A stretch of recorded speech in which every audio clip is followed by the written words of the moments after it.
Hello everyone, welcome back to KTC. देखिए students, हम अपनी सीरीज में क्या कर रहे हैं, वन लाइनर्स कर रहे हैं जो आपका बेसिकली फोकस्ड है आपके एनसीईआरटी पे। और जितने भी इंपॉर्टेंट पॉइंट्स यानी कि जो क्वेश्चंस आए हैं ना, उसको पॉइंट्स बना करके यहाँ पे हमने प्रेजेंट किया है। ये कंपाइलेशन आपके प्रीवियस ईयर के क्वेश्चंस का, जो कि मोस्ट रिपीटेडली पूछे जा रहे हैं, उनका एक कंपाइलेशन है। प्लस जो एनसीईआरटी के जो इंपॉर्टेंट पॉइंट्स है ना, लाइन बाय लाइन एनसीईआरटी अगर आप बोले तो उसका भी ये कंपाइलेशन है। ओके, तो जो आज का चैप्टर है that is your biotechnology, its principle and processes. कि बायोटेक्नोलॉजी का प्रिंसिपल क्या है और उसका प्रोसेस क्या होता है।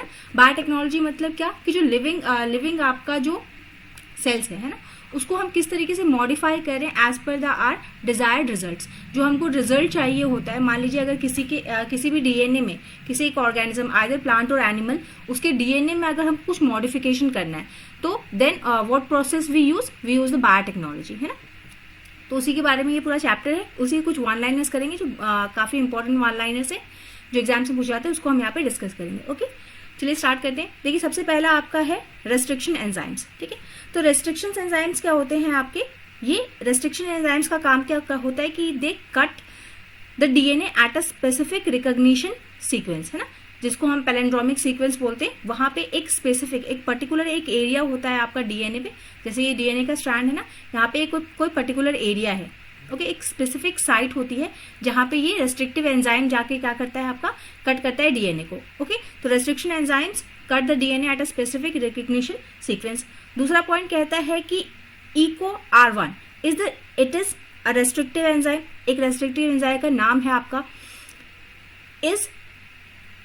It is a restrictive enzyme that cuts between G and A, है ना। जो ये आपका एक सीक्वेंस है, देखिए आपका ये जो डीएनए है उसका एक पर्टिकुलर सीक्वेंस है। तो ये कहाँ पे जाके ये इसका काम क्या है कि ये जहां भी इसको G and A मिलेगा ना, वहां पे जाके कट मारेगा। ठीक है, जैसे कि ये पूरा स्ट्रैंड है आपका, इस पे इस तरीके से कोडिंग हो रखी होती है ना। ये आपका नाइट्रोजनस बेसिस होते हैं, आपका A कनेक्टेड होता है। तो ये कुछ तरीके हमारे नाइट्रोजनस बेसिस होते हैं। तो जहां पे इसको G and A दिखेगा ना, उसके बीच में जाके ये कट मारेगा। ठीक, इसका काम ये होता है। Then sticky ends help in joining of desired gene with the vector. अब आपका एक डिजायर्ड जीन होती है, जैसे मान लीजिए कि हमारे पास एक जीन है A और एक जीन है B। हम चाहते हैं कि A में B की खूबी आ जाए। ये इसमें कोई एक स्पेशल फीचर है जो हमको चाहिए A में, है ना। तो हमको ये क्या है हमारा, तो स्टिकी एंड्स का काम क्या है कि स्टिकी एंड्स हेल्प क्या करते हैं, आपके जो डिजायर्ड जीन है, जो इसका जो जीन है जो हमको चाहिए A के अंदर, तो वो उसको ज्वाइन करने का काम करता है स्टिकी एंड्स आपका। ठीक है, वेक्टर कौन है, जो इस जीन को यहां से लेकर के यहां तक आएगा। एक वेक्टर यानी कि कैरियर जो इस डिजायर्ड जीन को, यहाँ पे जो हमारा डिजायर्ड जीन है, उसको B के पास से उठा के लाएगा आपका A के पास। ठीक है, तो वेक्टर क्या है, जो कैरी करेगा जीन को, आपको जो डिजायर्ड जीन है उसको कैरी करेगा। और स्टिकी एंड्स का काम क्या है कि ये ज्वाइन करने में हेल्प करेंगी, वेक्टर को हेल्प करेंगी कि इसको ये अपने साथ चिपका के लेके चला जाए A के पास। ठीक है, देन नेक्स्ट है आपका जेल इलेक्ट्रोफोरेसिस। जेल इलेक्ट्रोफोरेसिस का काम क्या होता है, it separates your DNA fragment based on the size, है ना। इसका जैसे कि मतलब हमको यहाँ पे हमने क्या किया कि यहाँ पे इसको जाके कट किया, हमको जो डिजायर्ड जीन चाहिए उसको हमने कट किया और कट करके हम लेके आएंगे, तब ना इसमें अटैच करेंगे। तो हमको क्या करना है, यहाँ पे जो कट करके हम जीन लेके आ रहे हैं उसको सेपरेट करने का काम कौन करता है, उसको यहाँ से हटाने का काम कौन करता है। जैसे कि हमने डीएनए में जो कट मारा है, इस छोटे से टुकड़े को लेके कौन जाएगा, हटाने का काम कौन करेगा, आपका जेल इलेक्ट्रोफोरेसिस करेगा। ठीक है, देन वेक्टर क्या है, वेक्टर जो कैरियर होगा, जो आपके जीन्स को एक जगह से लेके दूसरी जगह तक जाएगा। वेक्टर्स कौन कौन से हैं आपके पास, जो बेसिकली जो आपके प्लाज्मिड्स होते हैं ना एंड बैक्टीरियोफेजेस, ये वेक्टर की तरह काम करते हैं। These are used to deliver the gene into the host cell। ये आपका होस्ट सेल है। ठीक है, तो वेक्टर्स लेके जाते हैं। वेक्टर्स कौन कौन है, आपका प्लाज्मिड है एंड बैक्टीरियोफेज है, जो कि बहुत ज्यादा यूज होता है एज अ वेक्टर। और ये क्या काम करते हैं कि जीन को डिलीवर करते हैं कहाँ पे, योर होस्ट सेल में। देन एक चीज आती है सेलेक्टेबल मार्कर। ठीक है, सेलेक्टेबल मार्कर का काम क्या है, selectable marker helps in identifying the transformant. जो आपका ट्रांसफॉर्मेंट होता है उसको आइडेंटिफाई करने में आपका सेलेक्टेबल मार्कर काम करता है। ओके, ये सारे वन लाइनर आपके 1 मार्क्स क्वेश्चन हैं, है ना, पूछा जा सकता है घुमा के इसको। देन आपका नेक्स्ट है competent cell take up DNA through a chemical and electrical treatments. जो कॉम्पिटेंट सेल होते हैं ना, उसमें से जो डीएनए आपका टेकअप होता है वो कौन से तरीके से होता है, केमिकल और इलेक्ट्रिकल ट्रीटमेंट्स की वजह से की हेल्प से आप क्या है, आप इसको डीएनए को टेकअप कर सकते हो। देन एक चीज आती है आपका PCR, polymerase chain reaction, amplifies DNA into in vitro. तो पॉलीमरेज चेन रिएक्शन जो है उसका काम क्या होता है आपका, कि जो डीएनए है उसको एम्पलीफाई कर देना, उसके नंबर्स को बहुत ज्यादा इंक्रीज कर देना। इन विट्रो मतलब कि आउटसाइड द ऑर्गेनिज्म, है ना। जैसे कि हम एक टिश्यू कल्चर के लिए हम एक एनवायरनमेंट बनाते हैं, है ना, तो वो जो इन्वायरमेंट में अगर हमको डीएनए को अगर एम्पलीफाई करना हो, उसके नंबर्स को बढ़ाना हो, तो हम किसका यूज करते हैं, पॉलीमरेज चेन रिएक्शंस का, है। ये आपके बेसिकली कुछ जो वाइटल डिजीजेस होते हैं ना, उसकी टेस्टिंग के लिए, उसकी जो अर्ली एजेस में उसका डिटेक्शन हो सके, इसलिए हम इसका यूज करते हैं। देन आपका नेक्स्ट आता है टैग पॉलीमरेज। टैग पॉलीमरेज क्या है, it is a thermostable enzyme used in PCR. ये जो हमने कहा पॉलीमरेज चेन रिएक्शंस जो हम करते हैं, जहां पे अपने डीएनए को हम इन विट्रो एम्पलीफाई करते हैं, उनका नंबर बढ़ाते हैं, वहां पे आपका थर्मोस्टेबल बनाए रखने के लिए हमको किसकी जरूरत पड़ती है, टैग पॉलीमरेज की जरूरत पड़ती है। ओके, सो दैट की टेम्परेचर वेरिएशन से क्या है, आपका एम्पलीफिकेशन के प्रोसेस में चेंजेस आ सकते हैं, इसलिए हमको क्या है, उसको थर्मोस्टेबल बना के रखना पड़ता है। देन नेक्स्ट चीज आती है आपका बायोरिएक्टर। ठीक है, बायोरिएक्टर क्या होता है, बायोरिएक्टर एक तरीके का ऑप्टिमल कंडीशन प्रोवाइड करता है for the large scale production, है ना। अगर हमको किसी चीज का लार्ज स्केल प्रोडक्शन करना है, तो वहां पे हम किसका यूज करते हैं, आपके बायोरिएक्टर्स का। और बायोरिएक्टर्स का काम क्या है, ये ऑप्टिमल हमको सारे कंडीशंस प्रोवाइड कराता है। Then downstream processing involves purification and packaging of the product. आपसे अगर पूछा जाए कि डाउनस्ट्रीमिंग प्रोसेस का कहाँ पे यूज होता है, तो purification and packaging of products जब हम करते हैं, उस वक्त हमको डाउनस्ट्रीमिंग प्रोसेस की जरूरत होती है।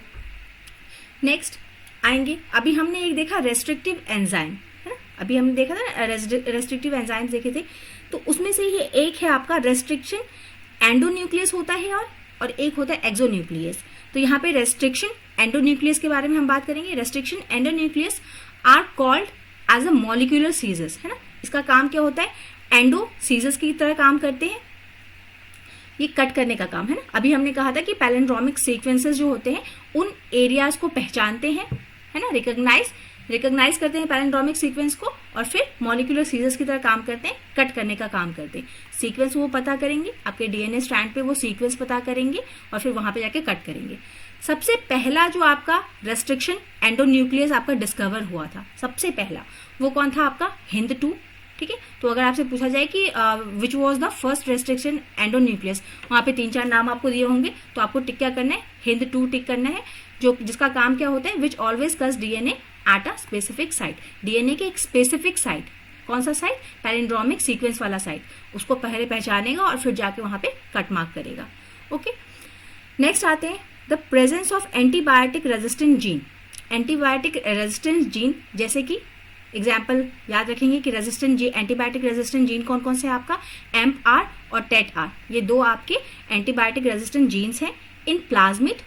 ठीक है, जो कि एक वेक्टर की तरह काम करता है। Allows the selection of recombinant, ये किसकी सिलेक्शन में हमको हेल्प करता है, कि कौन सा रिकॉम्बिनेंट हम यूज करेंगे, उसमें आपको हेल्प करता है ये दोनों। ठीक है, देन एक चीज होती है आपका insertional activation of lag Z. Insertional activation of lag Z जो है, ये आपका किसी चीज की प्यूरिटी को चेक करने के लिए, है ना, कि जो आपका जो डीएनए है वो रिकॉम्बिनेंट है या फिर प्योर वाला है ना। रिकॉम्बिनेंट या मतलब क्या, कि इसमें कोई ना कोई हमने एक अलग से मॉडिफिकेशन किया है, कुछ लाके अटैच किया है ना। और जो प्योर वाला होगा वो तो एज इट इज होगा, है ना। तो कहते हैं कि insertion activation of lag Z gene helps in differentiating recombinant using blue white screening. अब ये ब्लू व्हाइट स्क्रीनिंग क्या है, कि जैसे कि मान लीजिए कि अगर कोई हमको पता करना है कि कोई एक स्ट्रेन जो है, कोई एक जीन जो है या डीएनए जो है वो रिकॉम्बिनेंट है या फिर नेचुरल वाला है, प्योर वाला है ना, तो उसके लिए हम इसका यूज करते हैं। देखिए, अगर आपका ब्लू कलर आता है, इसमें कलर शो होते हैं, या तो ब्लू कलर शो होगा या तो इस व्हाइट का मतलब क्या है, नो कलर। ठीक है, तो अगर ब्लू कलर शो होता है ना हमारा, तो ब्लू कलर शो होने का मतलब क्या है, कि जो आपका डीएनए है, जो आपका जीन है, वो क्या है, आपका प्योर वन है। ठीक है, और अगर व्हाइट कलर आता है या फिर नो कलर आता है, तो हम क्या बोलते हैं कि इट इज अ रिकॉम्बिनेंट। ठीक है, तो ये पहचानने के लिए काम किया जाता है। इंसर्शन इनएक्टिवेशन का मतलब क्या है, कि इसमें हम रिकॉम्बिनेंट्स को डिफरेंशिएट करने के लिए इसका यूज करते हैं with the help of colour, है ना। नेक्स्ट आएंगे आप calcium chloride. Calcium chloride treatment जो है वो इंक्रीज करता है permeability of E coli cell membrane for DNA uptake, है ना। जैसे कि हम क्या है कि अगर हमको असर्शिया कोलाई जो है उससे हमको डीएनए लेना है ना, अपटेक करना है हमको डीएनए को, तो हम किस चीज से ट्रीटमेंट कराते हैं ई कोलाई का, हम करवाते हैं कैल्शियम क्लोराइड से उसका ट्रीटमेंट, सो दैट कि जो इसके सेल वो जो असर्शिया कोलाई है उसके सेल वॉल की जो है वो परमिएबिलिटी बढ़ जाए, है ना, वो परमिट करे आपका, मतलब इसकी परमिटिबिलिटी बढ़ जाए और ये एक्सेप्ट करे चीजों को अंदर जाने दे ना, परमिशन दे दे जाने की, तो इसके लिए हम उसका ट्रीटमेंट कराते हैं कैल्शियम क्लोराइड से।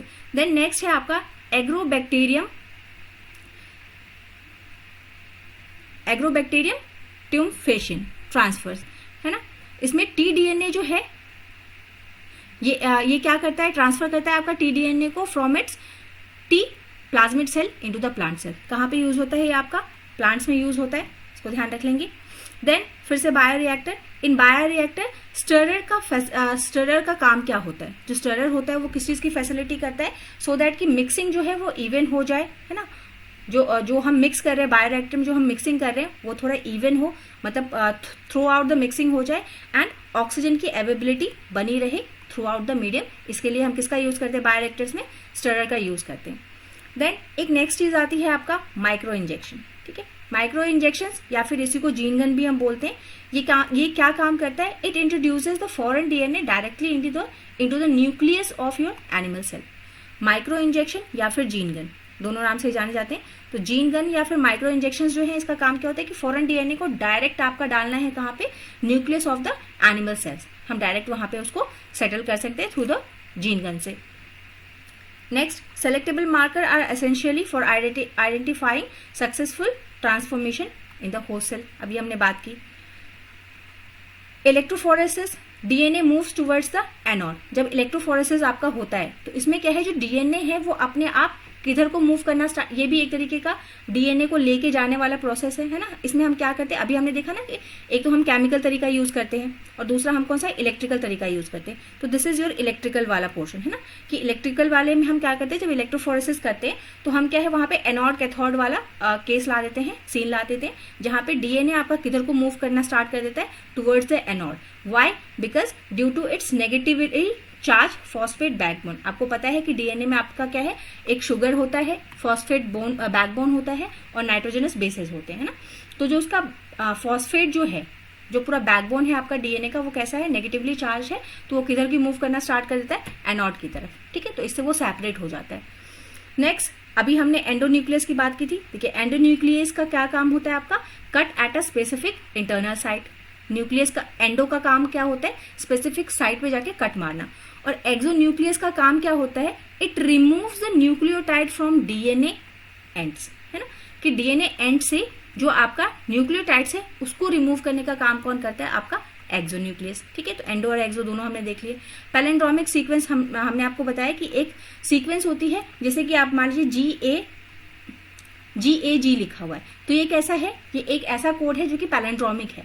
आप इधर से रीड करोगे तो भी वैसा ही रहेगा, इधर से रीड करोगे तो भी वैसा ही रहेगा ना, दोनों तरफ से पढ़ने से वो आपको GAG ही मिलेगा। तो this is your palindromic sequence,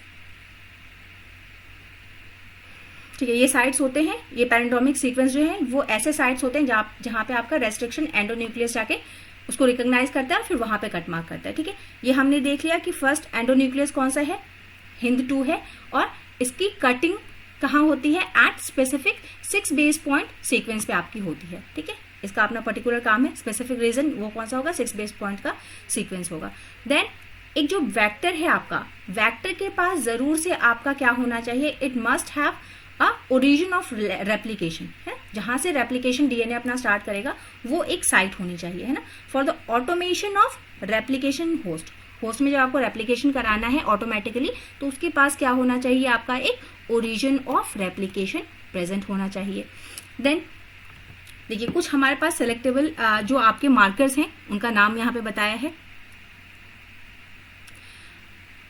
PBR322 plasmids, टेट्रासिस्लिन and ampicillin. ये क्या है, आपके रेजिस्टेंट जीन्स है, रेजिस्टेंट जीन्स है जिनका यूज हम कैसे करते हैं, एज अ सेलेक्टेबल मार्कर की तरह इसको हम यूज करते हैं। देन अभी हमने देखा इंसर्शनल इनएक्टिवेशन हमने देखा, ये क्या काम करता है, it helps in distinguish recombinant from the non recombinant, है ना। किसका यूज किया था हमने, लैग जेड जीन का हमने इसमें यूज किया था कि अगर नॉन रिकॉम्बिनेंट है यानी कि प्योर वाला है, जब प्योर होगा तो आपको कौन सा कलर शो होता है, ब्लू कलर शो होता है, और अगर रिकॉम्बिनेंट है तो वहां पे नो कलर शो होता है, यानी कि इसको क्या बोलते हैं, व्हाइट कलर शो होता है। तो रिकॉम्बिनेंट्स को आइडेंटिफाई करने के लिए हम किसका यूज करते हैं, लैग जेड जीन का यूज करते हैं। Transformation efficiency is measured as a number of transformant per microgram of DNA, है ना। अगर हमसे पूछा जाए कि व्हाट इज ट्रांसफॉर्मेशन इफिशियंसी, तो ये क्या होता है, it is the number of transformant, कितने ट्रांसफॉर्मेंट आपके प्रेजेंट है पर माइक्रोग्राम ऑफ डीएनए, है ना। यानी कि एक माइक्रोग्राम डीएनए में कितना आपका ट्रांसफॉर्मेंट प्रेजेंट है, तो ये क्या बताएगा, आपका ट्रांसफॉर्मेशन इफिशियंसी को बताता है। Next, micro injections and gene guns are physical method for gene transfer in eukaryotes। अगर हमसे पूछा जाए कि what is the physical method for your gene transfer in eukaryotes, तो आप क्या बताएंगे, micro injections and green guns, है ना। नेक्स्ट पॉइंट, क्रोमैटोग्राफी, वही जो कलर वाला है, हमने देखा ना ब्लू एंड नो कलर वाला, तो क्रोमा मीन्स कलर, है ना। तो chromatography is often used in downstreaming process for product purification, product की प्यूरिफिकेशन के लिए हम इसका यूज करते हैं। ओके, तो this is all, these are some important points for your biotechnology, जो कि रिपीटेड क्वेश्चंस हैं एंड एनसीईआरटी से आपके इंपॉर्टेंट पॉइंट्स लिए गए हैं, है ना। तो इसको आप रिवाइज कर लेंगे, छोटा सा वीडियो है, 16 मिनट्स, अप्रॉक्स 17 मिनट्स का वीडियो है, इसको एक बार आप सुन लेंगे। Okay, and we will be providing more videos like this in the coming days, है ना। इतना आप इसको करिएगा और एक बार एनसीईआरटी का रिवीजन इसके बेसिस पे कर लीजिएगा, है ना। जैसे कि अगर सारे पॉइंट्स आपको याद हैं, सारी चीजें आपको कवर है कि एंडोन्यूक्लियस क्या है, एक्सोन्यूक्लियस क्या है, रेस्ट्रिक्शन एंजाइम क्या है, वेक्टर्स क्या होते हैं, मतलब सारी चीजें अगर रिकॉल हो गई हैं तो ठीक है, अदरवाइज एक बार एनसीईआरटी के साथ इसको सुन लीजिएगा, है ना। और कहाँ पे ये पॉइंट्स हैं इसको मार्क कर लीजिएगा, क्योंकि ये प्रीवियसली आए हुए पॉइंट्स हैं, आए हुए हैं आपके एग्जाम में और बार बार पूछे जाते हैं, टेंडेंसी है पूछे जाने की, तो आगे भी आपके पूछे जाएंगे। Okay, and if you find the video helpful, तो please do like and subscribe the channel, please comment back. Thank you everyone, have a nice and wonderful day. और साथ ही हम अभी अगर इवनिंग में अगर ये क्लास आई है तो मॉर्निंग में आपका एप्लीकेशंस वाले का भी वन लाइनर हम अपलोड कर देंगे। ओके, चलिए, keep revising, keep practising, have a wonderful day.